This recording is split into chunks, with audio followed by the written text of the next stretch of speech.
Hello, it's Jocelyn Jovan with Hip Hop and Enterprise. And this week, I have the pleasure of speaking with owner and CEO of luxury car dealership PTG365, Eric Whitehead. How are you?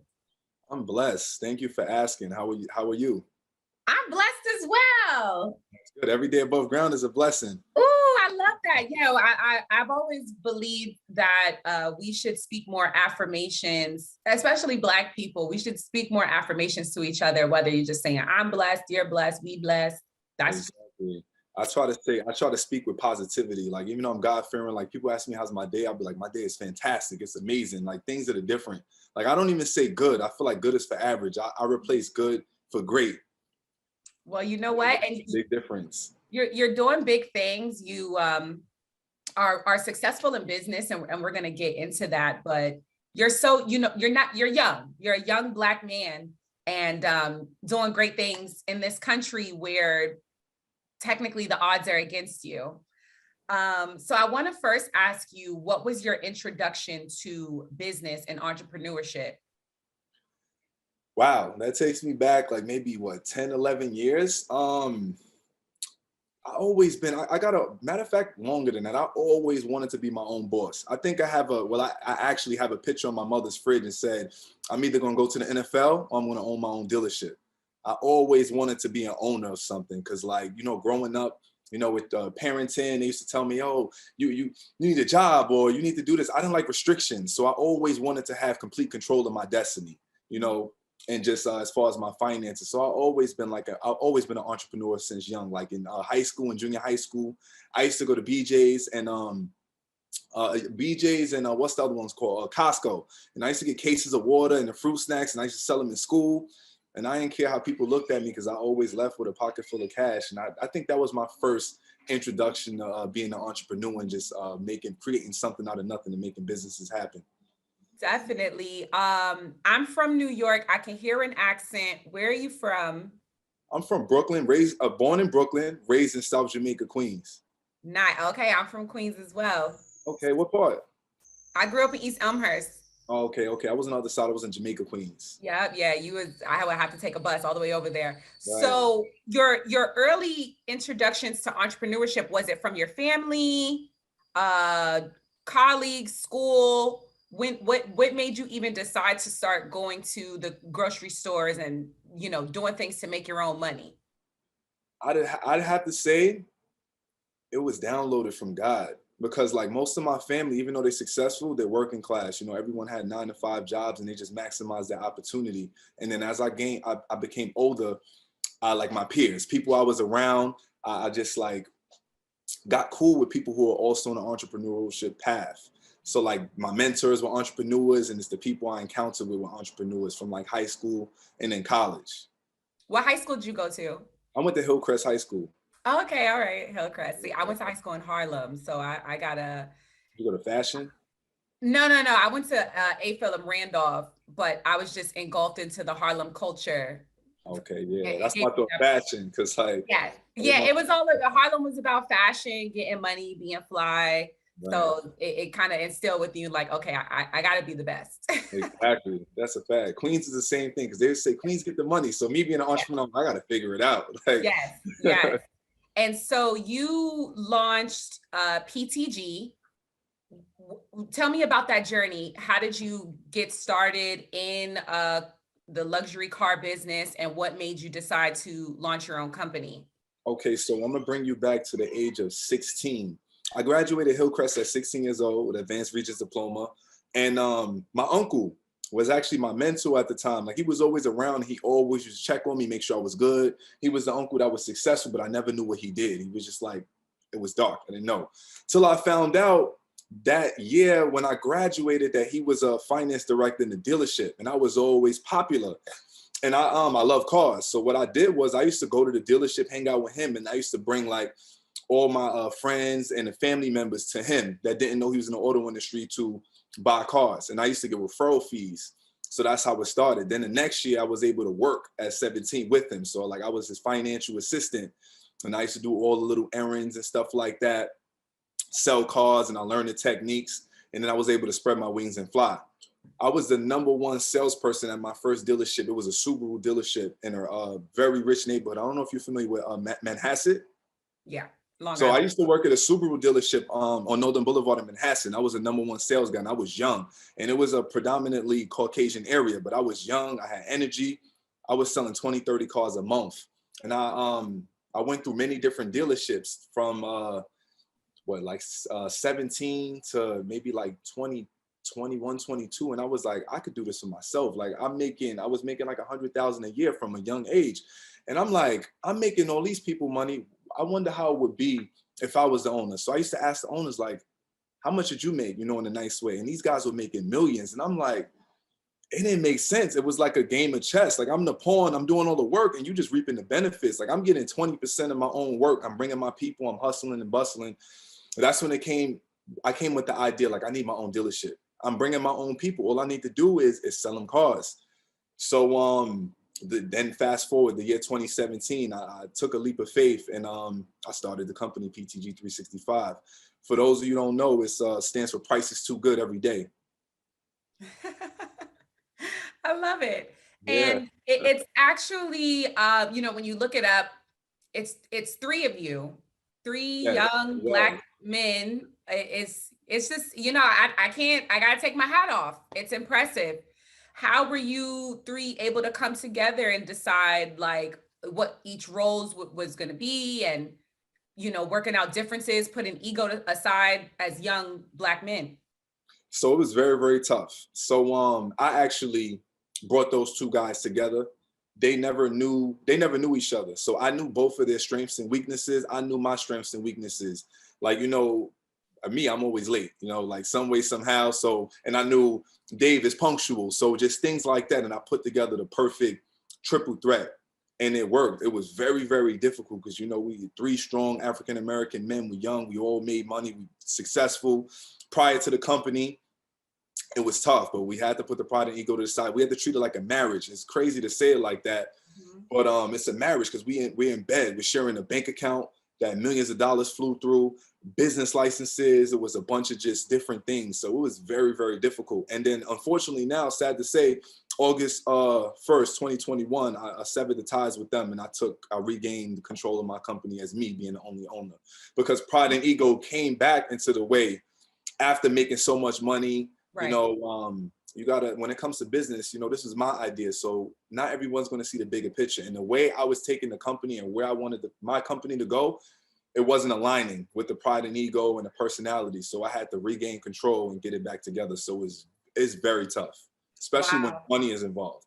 Of course. And I mean, but just from hearing the backstory, this is your company, this is your brainchild, and you were trying to bring people along that you knew you could possibly work well with. Exactly.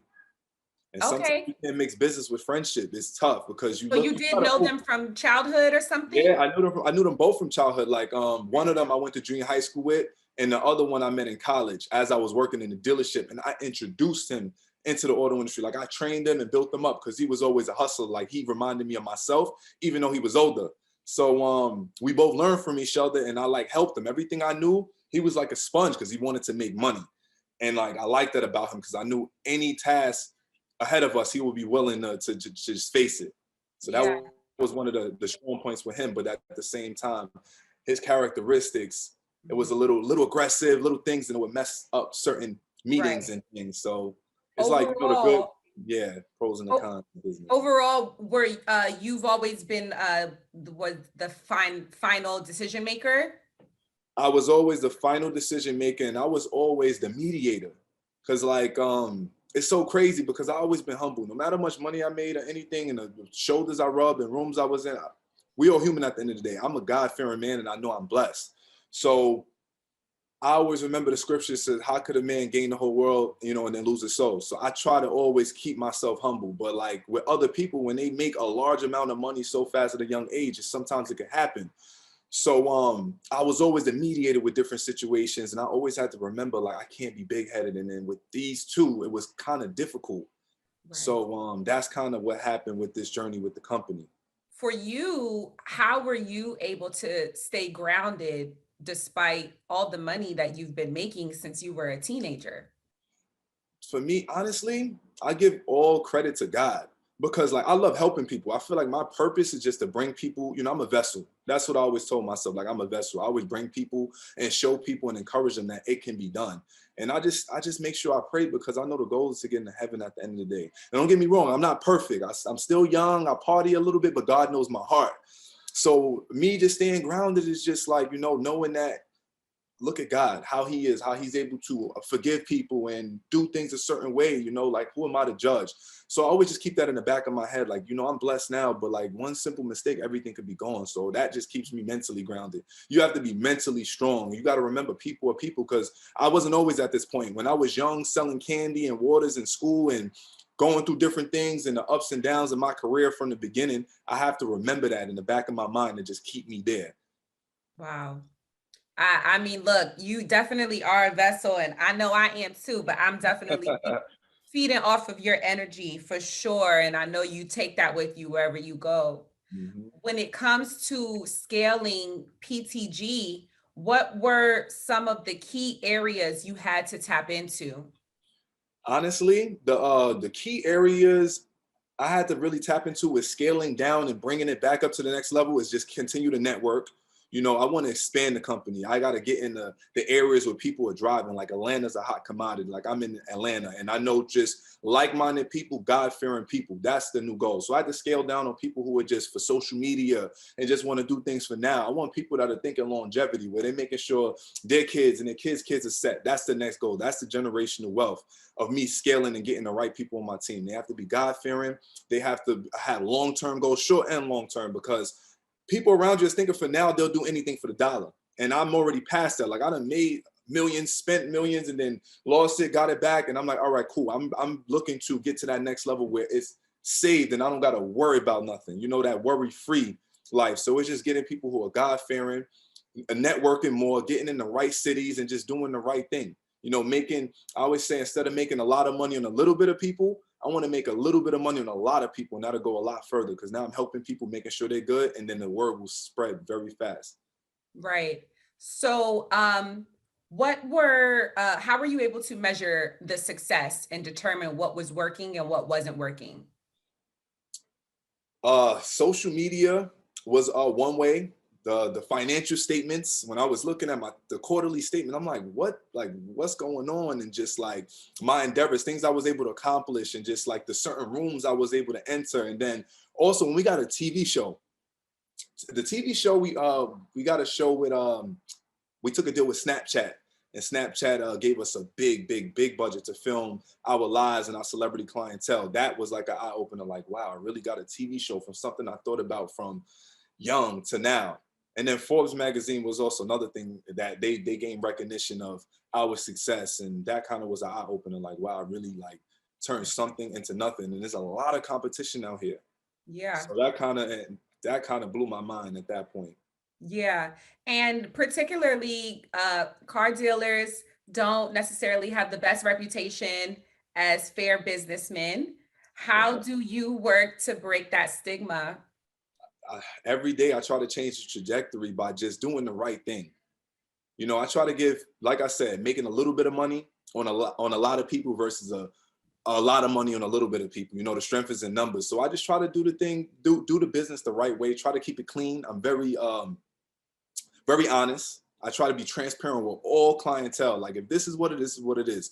I'll go through it 1,000 times, even though I hate repeating myself. I consistently train my staff. If you don't know the answer, just tell them the truth and find out the answer with them. People respect transparency. And at the end of the day, we're humans. You know what I'm saying? Like, I got to buy cars when it comes time to it. So I got to make sure, sometimes I don't always sell myself a car. So I just make sure everything is transparent and black and white, and just try to do the right thing.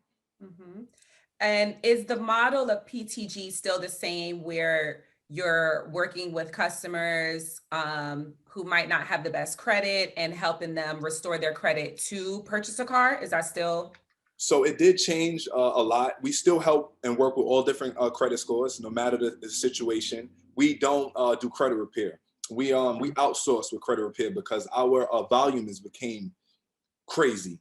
So it's been like very, very tough to just get in. And credit repair is a long process. So, our clients get impatient, and then not everyone understands what goes into it. So I kind of I definitely strayed away from that, but we work with all credit scores. We have so many different rebates. We educate the clients as much as possible, whether your score is in the 500s or you're at 800 credit score. We still educate everyone the same way, and we try to make the buying process as simple and easy as possible. The motto is still the same. Any car, any credit, will make it happen. We'll deliver to any city. So like the fundamentals and the foundation is still the same. But like certain core things that we did, we changed a little bit. And where are your dealerships located right now? So right now, I just have the New York location.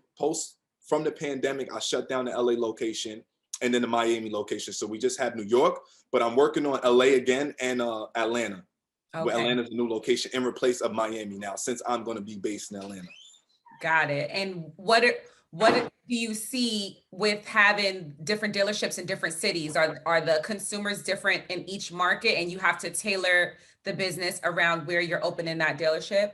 Yes, definitely. I'm going to say that hands down. Like New York is fast paced. Yeah. Everybody gets it fast. If you're talking slow, it's like, all right, where's my car? Want to do it, whatever. Mm-hmm. Every city is different. Even the type of cars that are being bought. Like, for instance, LA was a lot of highline clients. You know, like everybody wanted what they wanted, that look. New York, you get a little bit of everything. I might sell some Hondas, I might sell some Lamborghinis and some in between. And then like Atlanta, it's all high end. Like I see, it's so crazy because there's way more high-end drivers like luxury and highline out here that I sell versus where I'm from in New York. And then just, I guess it also depends on the customer itself, because we work with people all different walks of life. Right. But it definitely does change, like even the energy of the clients, the patience. My New York customers they're impatient, but I'm impatient sometimes. So, yes. You know, I can't be mad at them. Yeah, I've gotten better. I've been in LA now for 4 years. And so it took me about like a year and a half to learn how to just relax. Right. I brought that energy right over here. And it's like, once you get out of New York, you start to realize like, oh, wow, we really are like hardwired on a million at all times. You guys just... I used to live in LA for a short time. I was downtown, and like, even though I was in the city and I wasn't too far from the stadium, it was still kind of like, it was different. It was different. Yeah. Clients are like, the credit scores are different based on the areas where you are. Like, right. That's one thing I could say. But even though I got different people from different areas would come to me, like let's say we were located in downtown, I would get clients from all over. Like I still get calls from different cities that we're not in as well, like Texas, Vegas. So what do you do in that regard if somebody calls you that's not where you don't have a dealership yet? Well, I mean, everything is virtual now. Like being a dealership owner, we just we have different fraud protections and so forth. We do the same process as if they were in the store, but everything's done over the phone. They would do a credit application online. They would send me the everything I need, whether it's documentation, the driver's license. They'll send it in a secure file or via email. And once everything is done, I will overnight the paperwork. They would just get the paperwork notarized and sent back, and I would ship out their car just like that. And the car will still be delivered right to their doorstep. So they still save time, energy, and money. Right. Modern ways of getting a car. Exactly. Would you say that celebrities tend to get better treatment in service-based businesses like yours? No, I don't, because I still have certain celebrity clients that some are frugal. I have some that just want it done. I don't agree. I feel like in a restaurant business is a little different. Yeah. When you see a celebrity walking in and they'll clean it up, do whatever they need to do and make it happen. The cars, it's still the same thing because it's still humans. Like credit, sometimes they have to speak to financial advisors. Sometimes their deals actually take longer than regular consumers because you only got to report to yourself as either a husband and wife, or if a customer is single, they just handle their own financials. Sometimes the celebrity clientele is a lot harder because it's a longer process, and then they have 1,000,001 people in the air. So from the outside looking, it looks that way because the following that the celebrity has and the clout and the status. Right. People think like that from the outside in, but the celebrity deals are hard because as soon as there's always somebody trying to have the input. There's always a maven in a situation that, oh, you can get a better deal here. Go to my guy, go to this. So you have to really build that foundation because they have their own fan base. They have people who want to do things for free. I done seen all kind of things happen. Yeah, I could imagine. And then it's like, no, this is my business and my livelihood. So right. For me, as a New Yorker, it could really run your patience thin, I'm sure. Trust me. And then you got to fly out. Then they want you to hold their hand. But it works out because you know that you tap into their market at that point. Once you do see you finalize a deal, you do get a lot of their fans from it. So it does help. So it's like the pros and the cons of business. But no, Exactly. celebrities do not get better treatment because sometimes I didn't work with certain A-list celebrities where they made me wait 3-4 months and like, all right, I'm finally ready. And then there's somewhere I had the deal took 6 months and I'm gonna call you back. I'm gonna do this and you're waiting on them. And it's like, you lose business if you're sitting there just waiting on them to get done. And then you won't make the money that you expected to make because they're trying to guard their financials just like everyone else. So now you have your business, but you're also looking to revolutionize the auto industry. In what way? Tell me about that. So as technology is advancing, people are utilizing their brains less. So I tapped into the app market. So I'm still developing the app. This has been an ongoing process since 2019. Wow. I'm trying to simplify the auto buying process. I'm trying to also make a wallet for your auto. So that's something that I'm working on right now. It's called Cars 365 and Cars 365 Plus. It's a day-to-day app for consumers to just remind them everything for their car. Because some people don't know anything with their vehicle. Like, are you a driver? Okay, so I'm pretty sure you know someone who does drive. Yeah, my fiance, I'm just still very New York. I tried, but they hated on me when I went to take the driver's test. But you know what? It's so crazy. You don't even have to drive because Uber is so cheap. I And Cali know, is but not I even want 20. to. I really do want to learn how to drive. I mean, I know how to drive. They just didn't give me a chance yet. Right. That's crazy. You gotta I try gotta it get my again. life together. Trust me. But I'm one of those New Yorkers, like legit. Right. You gotta Made have your fiance help you. You gotta train you out there to get your driving skills up. I know it's become a joke amongst me and my friends because it's like Right. I think I'm like in last place right now with having a license. Right. But you've also recently launched an ebook Yeah. called The Strategy, A Guide to Mental Dominance. What was the writing process like? I always told myself I wanted to write a book. It was a lot because I was overthinking, and it's like I've always been a well speaker, but when you put it into the paper, you have to simplify it and then also make it sound good for any and everyone to understand. So it was very difficult, but it turned out great because like I kind of poured out a lot into the book. I gave people a lot of life stories and instances of my life because I'm human. You know what I'm saying? Just to show them that life is what you make it. You know, it's 80% mental, 20% physical. It's just like going to the gym. The hardest part is going to the gym. So I kind of relayed that in the book. It's a self-help book, but rather than, you know, books just telling you, okay, do this, do that, do that, I kind of hold your hand through the book. And it's an ebook. So I have like workspace so you can write down what do you want to change, because nothing changes if nothing changes. You could tell yourself all day, I want to work out, I want to lose weight, I want to see myself in this size. And if you're not changing your mindset or changing your surroundings or actually actively working towards that goal, nothing's going to get done. So I have workspace to show you how to be disciplined, what I do to be disciplined from every aspect, whether it's drinking or if you're a smoker or if you just want to be successful and you don't know what to do. I give you core values, understanding how could you find out your purpose, how could you get yourself in order, and how to discipline yourself to get to the next level. Because at the end of the day, everyone has the same 24 hours. So I broke all of those details down into my book and gave them examples of how I found my purpose, how I learned so many things, and what did I do to wean out those distractions for me to get to the next level and to make, you know, this beautiful lifestyle that I wanted for myself and my family. I love it. And in a time where mental health awareness has become more of a normalized topic, why was it important for you to focus on mental dominance with the book? That's a very, very good question. Whether it's like mental health is something serious right now, but at the end of the day, you have to regain control of your mental. As tough as it is, it's being disciplined, you know, thinking and just like whether it's help, whether it's a therapist or reading books or doing something that you know will help you, it's domination in some way. So it's just regaining control. So even me, where I'm at, I have to go and use my mind for certain things. So sometimes I overthink. Me being human and being a plateau that I'm in, I have too many people depending on me. So you're always going to go through mental things no matter what. So I just reassured that in the book to let people know no matter what state you are, at the end of the day, we're human. No one is perfect. So whether you're at your lowest or you're at your highest, you still need something to refresh your mindset to get you in the game. Yeah, it is literally what a lot of people don't remember, because like you said, if you want to lose weight, you know that you need to work out, right? You need to eat healthy. Right. But there's still a big divide when it comes to conquering your mind. And that's where all the power is. Exactly. I read the book by Joyce Meyer's Battlefield of the Mind that talks about how the battle for our spirits, it's being fought in our mind. And once I read that book, it changed my life. Right. And even just this morning, I'm just like, getting ready, but I'm just noticing a lot of negative thoughts. And I had to just stop. And I literally just kind of went into like a ball. And I said, I'm not going to do this. I'm not going to allow, like, I was talking to God, but I was like, I don't even want you to allow me to let these negative thoughts start off my day.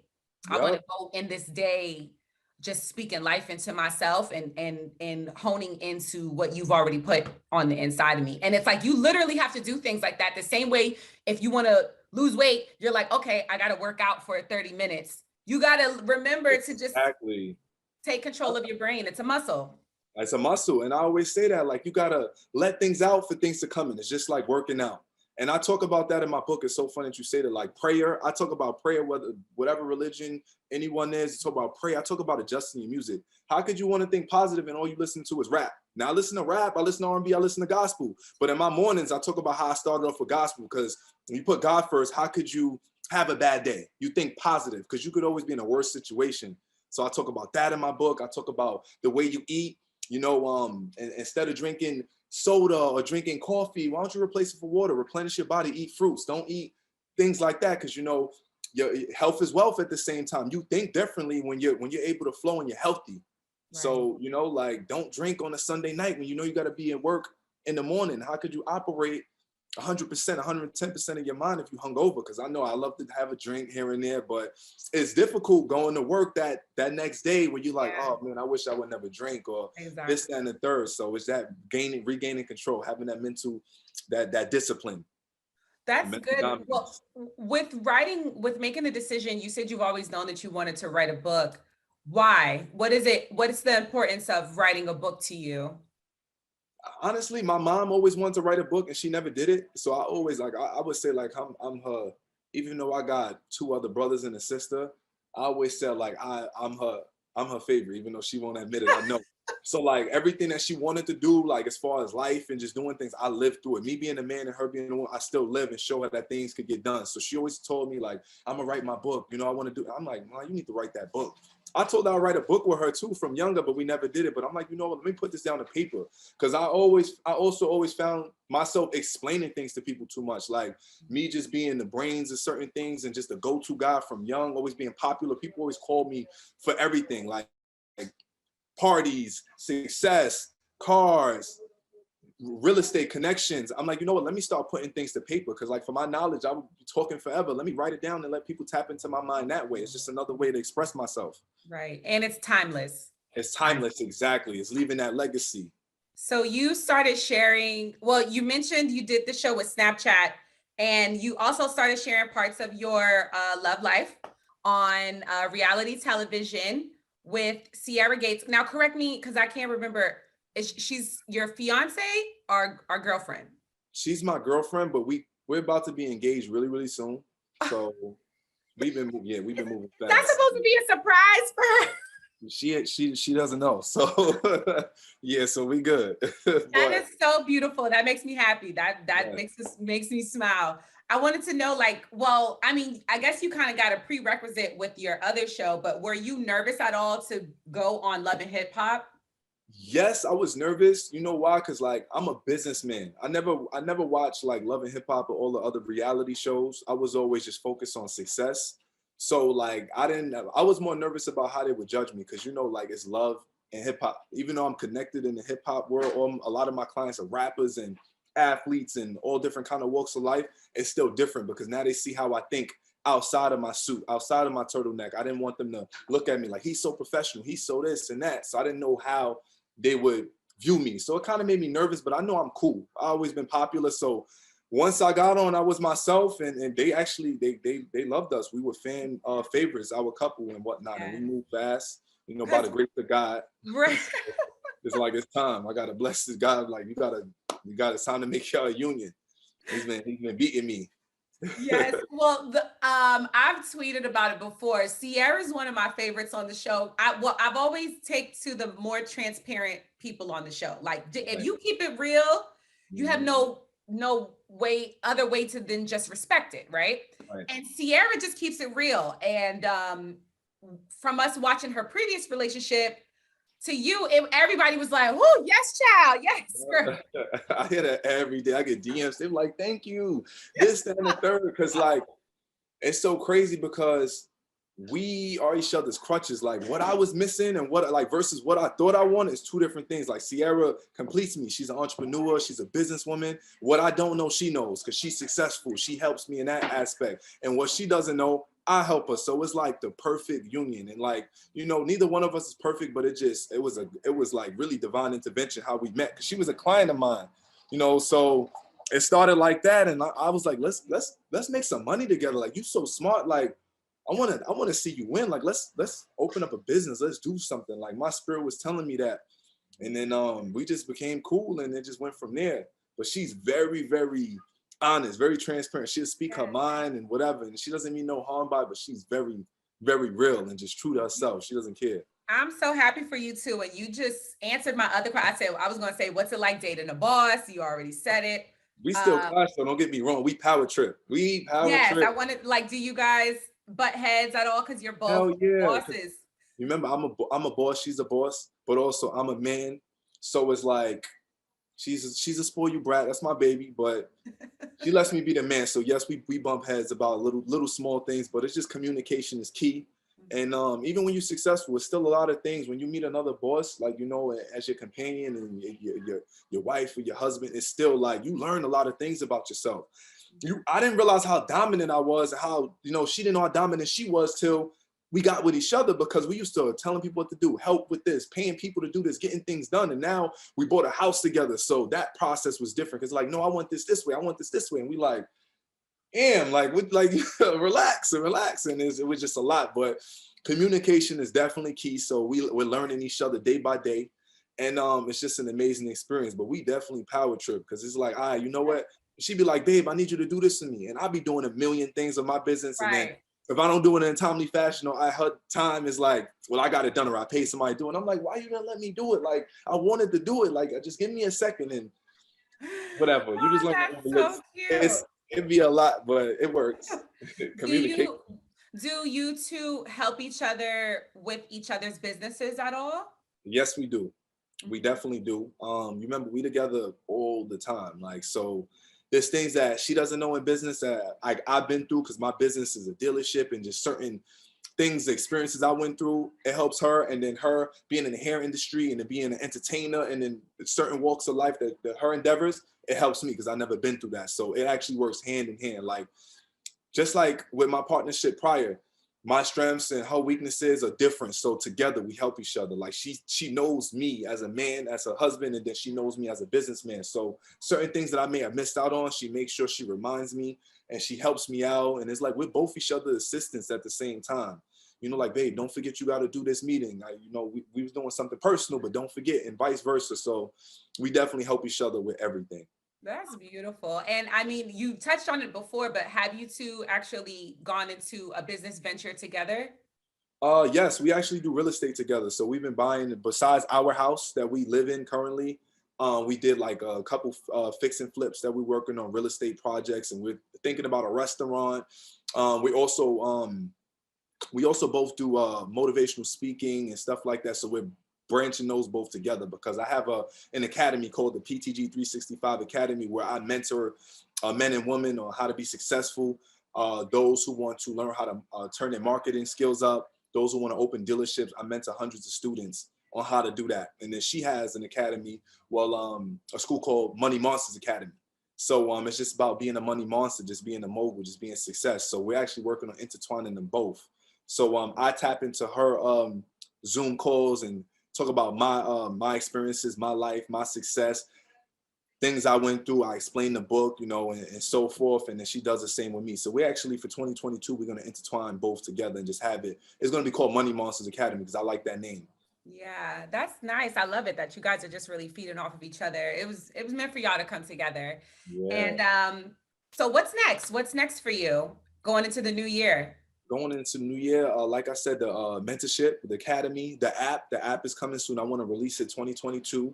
More real estate projects. I want to expand my portfolio. You know, I want to expand the dealership. You know, we're actually working on a couple other shows, so a lot of people need to stay tuned. You know, we're actually working on our own show as well, so that's also in the works. I was wondering, I'm like, you guys are doing a lot. This would be amazing as a show, because now there's a bit of a void on VH1 when it comes to like family-based shows, reality shows. I would love to see that. Just even, you know, what both of you are doing, that would be a phenomenal thing to capture on screen. There was so much in the works. I just encourage my people to just stay tuned. You know, Sierra's people, stay tuned. My people, stay tuned. And we working. That's what we doing. We're working and living and thanking God every day, every step of the way. Beautiful. Well, I'm sending you more blessings. Thank you so much for taking time out to speak with me today. It was truly a pleasure getting to pick your brain and just seeing your journey from that started so young to where you are today, and how you're still continuing to pay it forward to the next generation. Thank you. Yes, I'm keeping God first. I just want everyone to know, look out for my book, The Strategy, A Guide to Mental Dominance. It's definitely a life changer. And let me know if you DM me, hit me on Twitter, let me know any feedback from the book and so forth, because I have a part 2 coming soon, and maybe I'll send you a copy as well so you can read it and let me know what you think. Please do. From one Queens, well, you from Brooklyn, but it's okay. But raised in Queens though, so it was so good meeting you for the first time and talking with you. Thank you so much. Likewise, thank you for having me. I appreciate it.